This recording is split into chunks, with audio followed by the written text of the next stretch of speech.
Bonjour à toutes et à tous. Lorsque nous avons avancé le concept d'appareil idéologique d'État, nous avons dit que les appareils idéologiques d'État fonctionnaient à l'idéologie, nous avons invoqué une réalité, dont il faut dire quelques mots. On sait que l'expression « l'idéologie » a été forgée par Cabani, d'études de Tracy et leurs amis, qui lui assignaient pour objet la théorie génétique des idées. Lorsque, 50 ans plus tard, Marx reprend le terme, il lui donne, dès ses œuvres de jeunesse, un tout autre sens. L'idéologie est alors le système des idées, des représentations qui dominent l'esprit d'un homme ou d'un groupe social. La lutte idéologico-politique menée par Marx dès ses articles de la Gazette rhénane devait rapidement le confronter à cette réalité, et l'obliger à approfondir ses premières intuitions. Pourtant, nous nous heurtons ici à un paradoxe assez étonnant. Tout semblait porter Marx à formuler une théorie de l'idéologie. De fait, l'idéologie allemande nous offre bien, après les manuscrits de 44, une théorie explicite de l'idéologie, mais elle n'est pas marxiste, nous le verrons dans un instant. Quant au Capital, s'il contient bien nombre d'indications pour une théorie des idéologies la plus visible, l'idéologie des économistes vulgaires, il ne contient pas cette théorie elle-même, qui dépend en grande partie d'une théorie de l'idéologie en général. Je voudrais prendre le risque d'en proposer une première et très schématique esquisse. Les thèses que je vais avancer ne sont certes pas improvisées, mais elles ne peuvent être soutenues et éprouvées, c'est-à-dire confirmées ou rectifiées, que par des études et analyses approfondies.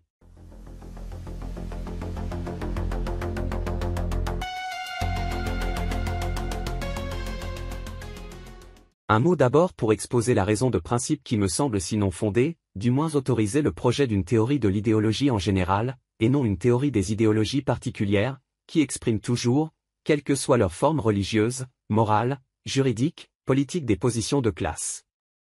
Il faudra de toute évidence s'engager dans une théorie des idéologies, sous le double rapport qui vient d'être indiqué.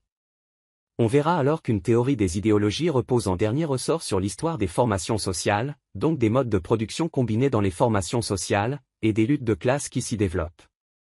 En ce sens, il est clair qu'il ne peut être question d'une théorie des idéologies en général, puisque les idéologies définies sous le double rapport indiqué ci-dessus, régional et de classe ont une histoire, dont la détermination en dernière instance se trouve évidemment située hors des seules idéologies, tout en les concernant.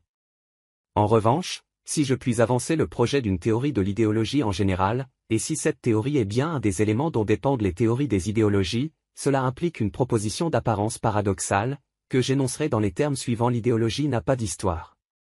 On le sait, cette formule figure en toutes lettres dans un passage de l'idéologie allemande.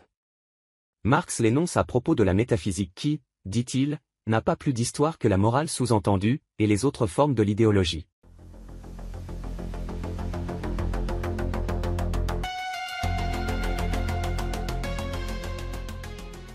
Dans l'idéologie allemande, cette formule figure dans un contexte franchement positiviste. L'idéologie est conçue comme pure illusion, pur rêve, c'est-à-dire néant. Toute sa réalité est hors d'elle-même. L'idéologie est donc pensée comme une construction imaginaire dont le statut est exactement semblable au statut théorique du rêve chez les auteurs antérieurs à Freud. Pour ces auteurs, le rêve était le résultat purement imaginaire, c'est-à-dire nul, de résidus diurnes, présentés dans une composition et un ordre arbitraire, parfois d'ailleurs inversés, bref dans le désordre. Pour eux, le rêve c'était l'imaginaire vide et nul, bricolé arbitrairement, les yeux fermés, avec des résidus de la seule réalité pleine et positive, celle du jour. Tel est exactement le statut de la philosophie et de l'idéologie puisque la philosophie est l'idéologie par excellence dans l'idéologie allemande. L'idéologie est alors pour Marx un bricolage imaginaire, un pur rêve, vide et vain, constitué par les résidus diurnes de la seule réalité pleine et positive, celle de l'histoire concrète des individus concrets, matériels, produisant matériellement leur existence. C'est à ce titre que, dans l'idéologie allemande, l'idéologie n'a pas d'histoire, puisque son histoire est en dehors d'elle, là où existe la seule histoire qui existe, celle des individus concrets.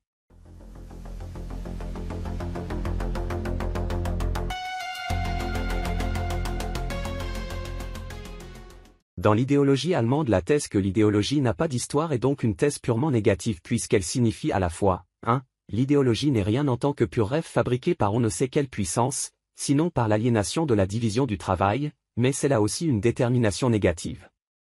2. L'idéologie n'a pas d'histoire, ce qui ne veut pas dire du tout qu'elle n'ait pas d'histoire, au contraire, puisqu'elle n'est que le pâle reflet vide inversé de l'histoire réelle, mais elle n'a pas d'histoire à elle. Or la thèse que je voudrais défendre, tout en reprenant formellement les termes de l'idéologie allemande, l'idéologie n'a pas d'histoire, est radicalement différente de la thèse positiviste historiciste de l'idéologie allemande. Car, d'une part, je crois pouvoir soutenir que les idéologies ont une histoire à elles bien qu'elles soient déterminées en dernière instance par la lutte des classes et, d'autre part, je crois pouvoir soutenir en même temps que l'idéologie en général n'a pas d'histoire, non en un sens négatif, son histoire est en dehors d'elle, mais en un sens absolument positif. Ce sens est positif, s'il est vrai que le propre d'idéologie est d'être doté d'une structure et d'un fonctionnement tels qu'ils en font une réalité non historique, c'est-à-dire omni-historique, au sens où cette structure et ce fonctionnement sont, sous une même forme, immuables, présents dans ce qu'on appelle l'histoire entière, au sens où le manifeste définit l'histoire comme l'histoire de la lutte des classes, c'est-à-dire l'histoire des sociétés de classe.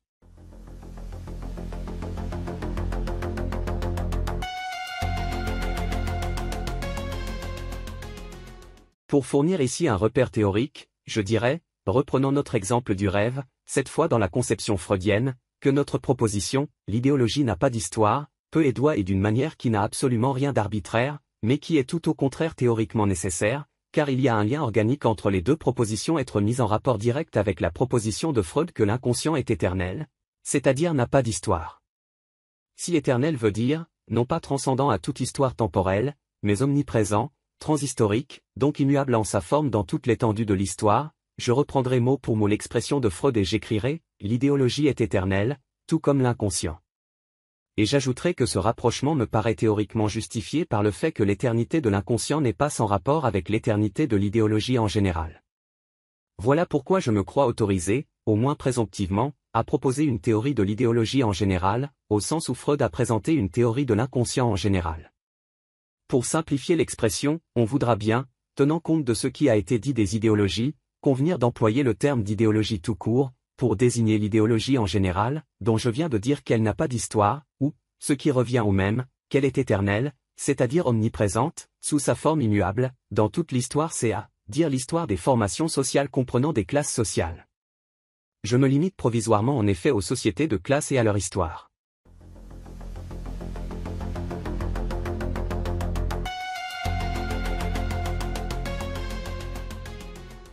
On dit communément de l'idéologie religieuse, de l'idéologie morale, de l'idéologie juridique, de l'idéologie politique, que ce sont autant de conceptions du monde. Bien entendu, on admet, à moins de vivre l'une de ces idéologies comme la vérité par exemple si on croit à Dieu, au devoir, à la justice, que l'idéologie dont on parle alors d'un point de vue critique, en examinant comme un ethnologue les mythes d'une société primitive, que ces conceptions du monde sont en grande partie imaginaires, c'est-à-dire ne correspondent pas à la réalité. Pourtant tout en admettant qu'elles ne correspondent pas à la réalité, donc qu'elles constituent une illusion, on admet qu'elles font allusion à la réalité, et qu'il suffit de les interpréter pour retrouver, sous leur représentation imaginaire du monde, la réalité même de ce monde, idéologie est égale à l'illusion-allusion. Il existe différents types d'interprétations, dont les plus connus sont le type mécaniste, courant au XVIIIe siècle, Dieu c'est la représentation imaginaire du roi réel, et l'interprétation herméneutique, inaugurée par les premiers pères de l'Église et reprise par Feuerbach et l'école théologico-philosophique issue de lui, par exemple le théologien Barth. Pour Feuerbach par exemple, Dieu c'est l'essence de l'homme réel.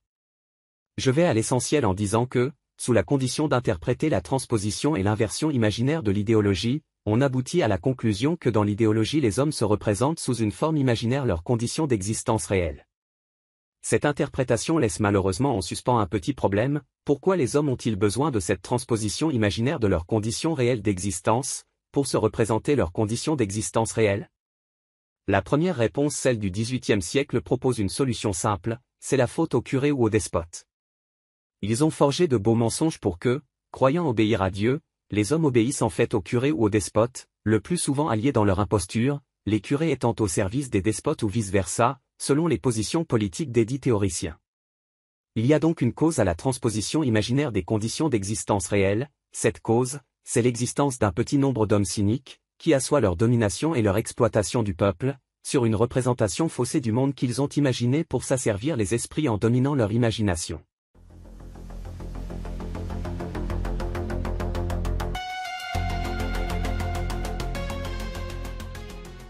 La seconde réponse, celle de Feuerbach, reprise mot pour mot par Marx dans ses œuvres de jeunesse est plus profonde, c'est-à-dire tout aussi fausse. Elle cherche et trouve, elle aussi, une cause à la transposition et à la déformation imaginaire des conditions d'existence réelles des hommes, bref à l'aliénation dans l'imaginaire de la représentation des conditions d'existence des hommes. Cette cause, ce ne sont plus ni les curés, ni les despotes, ni leur propre imagination active, et l'imagination passive de leurs victimes. Cette cause, c'est l'aliénation matérielle qui règne dans les conditions d'existence des hommes eux-mêmes. C'est ainsi que Marx défend dans La question juive et ailleurs l'idée feuerbachienne que les hommes se font une représentation aliénée, c'est-à-dire imaginaire de leurs conditions d'existence parce que ces conditions d'existence sont elles-mêmes aliénantes dans les manuscrits de 44, parce que ces conditions sont dominées par l'essence de la société aliénée, le travail aliéné. Toutes ces interprétations prennent donc à la lettre la thèse qu'elles supposent, et sur laquelle elles reposent, à savoir que ce qui est reflété dans la représentation imaginaire du monde qu'on trouve dans une idéologie, ce sont les conditions d'existence des hommes, donc leur monde réel.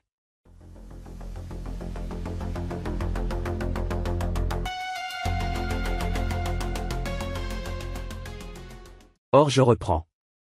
Ici une thèse que j'ai déjà avancée, ce n'est pas leur condition d'existence réelle, leur monde réel, que les hommes se représentent dans l'idéologie, mais c'est avant tout leur rapport à ces conditions d'existence qui leur y est représenté.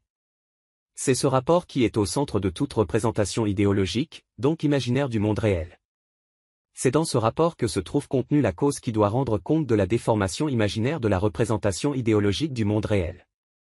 Ou plutôt, pour laisser en suspens le langage de la cause, il faut avancer la thèse que c'est la nature imaginaire de ce rapport qui soutient toute la déformation imaginaire qu'on peut observer si on ne vit pas dans sa vérité dans toute idéologie. Pour parler un langage marxiste, s'il est vrai que la représentation des conditions d'existence réelle des individus occupant des postes d'agents de la production, de l'exploitation, de la répression, de l'idéologisation et de la pratique scientifique, relève en dernière instance des rapports de production, et des rapports dérivés des rapports de production, nous pouvons dire ceci, toute idéologie représente, dans sa déformation nécessairement imaginaire, non pas les rapports de production existants et les autres rapports qui en dérivent, mais avant tout le rapport imaginaire des individus au rapport de production et aux rapports qui en dérivent. Dans l'idéologie est donc représenté non pas le système des rapports réels qui gouvernent l'existence des individus, mais le rapport imaginaire de ces individus aux rapports réels sous lesquels ils vivent. S'il en est ainsi, la question de la cause de la déformation imaginaire des rapports réels dans l'idéologie tombe, et doit être remplacée par une autre question: pourquoi la représentation donnée aux individus de leurs rapports individuels aux rapports sociaux qui gouvernent leurs conditions d'existence et leur vie collective et individuelle, est-elle nécessairement imaginaire? Et quelle est la nature de cet imaginaire? Ainsi posée, la question évacue la solution par la clique d'un groupe d'individus curés ou despotes auteurs de la grande mystification idéologique, ainsi que la solution par le caractère aliéné du monde réel. Nous allons voir pourquoi dans la suite de notre exposition. Pour l'instant, nous n'allons pas plus loin.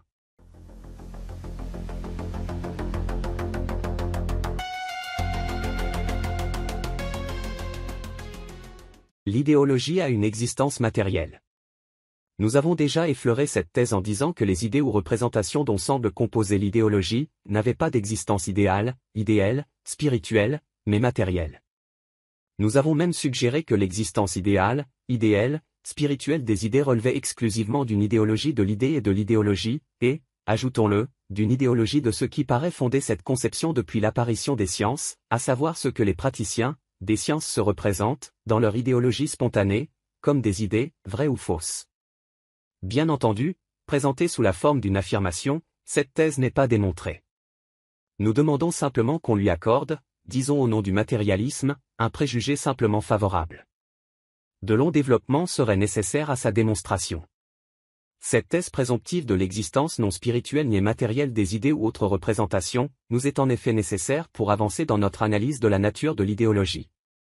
Ou plutôt elle nous est simplement utile pour mieux faire apparaître ce que toute analyse un peu sérieuse d'une idéologie quelconque montre immédiatement, empiriquement, à tout observateur tant soit peu critique. Nous avons dit, parlant des appareils idéologiques d'État et de leurs pratiques, qu'ils étaient chacun la réalisation d'une idéologie, l'unité de ces différentes idéologies régionales, religieuses, morales, juridiques, politiques, esthétiques, étant assurées par leur subsomption sous l'idéologie dominante. Nous reprenons cette thèse: une idéologie existe toujours dans un appareil, et sa pratique ou ses pratiques. Cette existence est matérielle. Bien entendu, l'existence matérielle de l'idéologie dans un appareil et ses pratiques ne possèdent pas la même modalité que l'existence matérielle d'un pave ou d'un fusil. Mais, quitte à nous faire traiter de néo-aristotéliciens, signalons que Marx portait une très haute estime à Aristote, nous dirons que la matière se dit en plusieurs sens ou plutôt qu'elle existe sous différentes modalités, tout enraciné en dernière instance dans la matière physique. Cela dit, prenons au plus court, et voyons ce qui se passe dans les individus qui vivent dans l'idéologie, c'est-à-dire dans une représentation du monde déterminée religieuse, morale, dont la déformation imaginaire dépend de leur rapport imaginaire à leurs conditions d'existence, c'est-à-dire, en dernière instance, au rapport de production et de classe, idéologie est égale au rapport imaginaire à des rapports réels.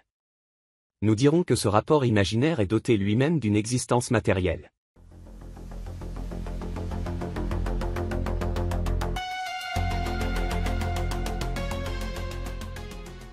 Or nous constatons ceci. Un individu croit en Dieu, ou au devoir, ou à la justice. Cette croyance relève pour tout le monde, c'est-à-dire pour tous ceux qui vivent dans une représentation idéologique de l'idéologie, qui réduit l'idéologie à des idées dotées par définition d'existence spirituelle des idées du dit individu, donc de lui, comme sujet ayant une conscience, dans laquelle sont contenues les idées de sa croyance. Moyennant quoi, c'est-à-dire moyennant le dispositif conceptuel parfaitement idéologique ainsi mis en place un sujet doté d'une conscience où il forme librement ou reconnaît librement des idées auxquelles il croit, le comportement matériel du dit sujet en découle naturellement.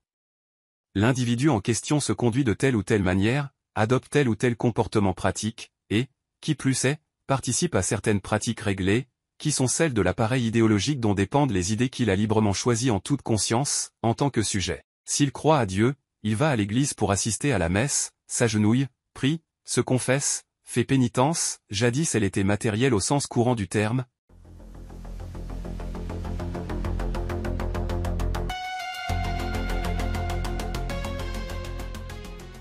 S'il croit au devoir, il aura les comportements correspondants, inscrits dans des pratiques rituelles, conformes aux bonnes mœurs.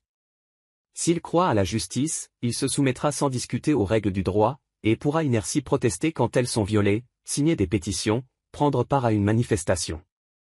Dans tout ce schéma nous constatons donc que la représentation idéologique de l'idéologie est elle-même contrainte de reconnaître que tout sujet, doté d'une conscience, et croyant aux idées que sa conscience lui inspire et accepte librement, doit agir selon ses idées, doit donc inscrire dans les actes de sa pratique matérielle ses propres idées de sujet libre. S'il ne le fait pas, ce n'est pas bien. En vérité, s'il ne fait pas ce qu'il devrait faire en fonction de ce qu'il croit, c'est qu'il fait autre chose, ce qui, toujours en fonction du même schéma idéaliste, laisse entendre qu'il a en tête d'autres idées que celles qu'il proclame, et qu'il agit selon ces autres idées, en homme soit inconséquent, nul n'est méchant volontairement ou cynique, ou pervers. Dans tous les cas l'idéologie de l'idéologie reconnaît donc, malgré sa déformation imaginaire, que les idées d'un sujet humain existent dans ses actes, ou doivent exister dans ses actes, et si ce n'est pas le cas, elle lui prête d'autres idées correspondant aux actes même pervers qu'il accomplit. Cette idéologie parle des actes, nous parlerons d'actes insérés dans des pratiques. Et nous remarquerons que ces pratiques sont réglées par des rituels dans lesquels ces pratiques s'inscrivent, au sein de l'existence matérielle d'un appareil idéologique, fût-ce d'une toute petite partie de cet appareil, une petite messe dans une petite église, un enterrement, un petit match dans une société sportive, une journée de classe dans une école, une réunion ou un meeting d'un parti politique.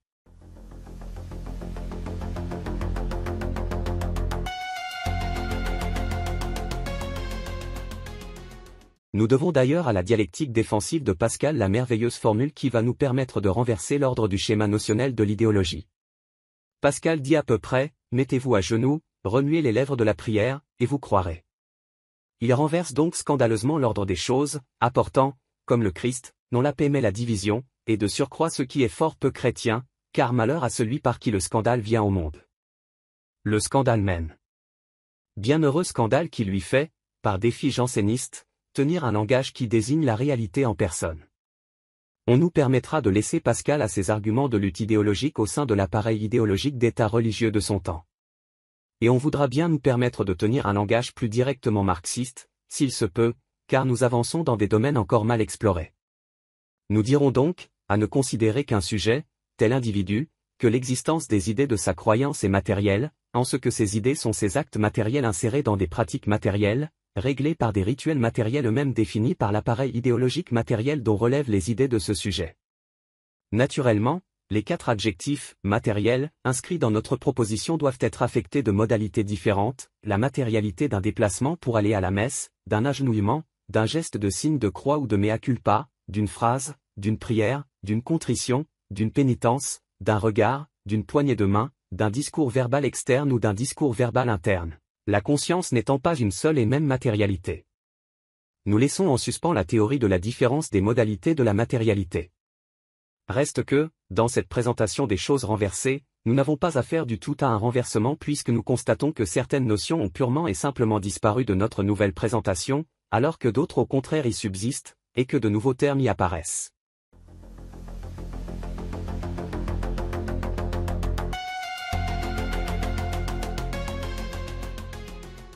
A disparu le terme idée. Subsistent les termes sujet, conscience, croyance, acte. Apparaissent les termes pratique, rituel, appareil idéologique. Ce n'est donc pas un renversement sauf dans le sens où l'on dit qu'un gouvernement ou un vers sont renversés, mais un remaniement d'un type non ministériel assez étrange, puisque nous obtenons le résultat suivant. Les idées ont disparu en tant que telles, en tant que dotées d'une existence idéale, spirituelle, dans la mesure même où il est apparu que leur existence était inscrite dans les actes des pratiques réglées par les rituels définis en dernière instance par un appareil idéologique. Il apparaît donc que le sujet agit en tant qu'il est agi par le système suivant, énoncé dans son ordre de détermination réelle, idéologie existant dans un appareil idéologique matériel, prescrivant des pratiques matérielles réglées par un rituel matériel, lesquelles pratiques existent dans les actes matériels d'un sujet agissant en toute conscience selon sa croyance. Mais cette même présentation fait apparaître que nous avons conservé les notions suivantes, sujet, conscience, croyance, acte. De cette séquence, nous extrayons aussitôt le terme central, décisif, dont tout dépend, la notion du sujet. Et nous énonçons aussitôt deux thèses conjointes. 1. Il n'est de pratique que par et sous une idéologie. 2. Il n'est d'idéologie que par le sujet et pour des sujets.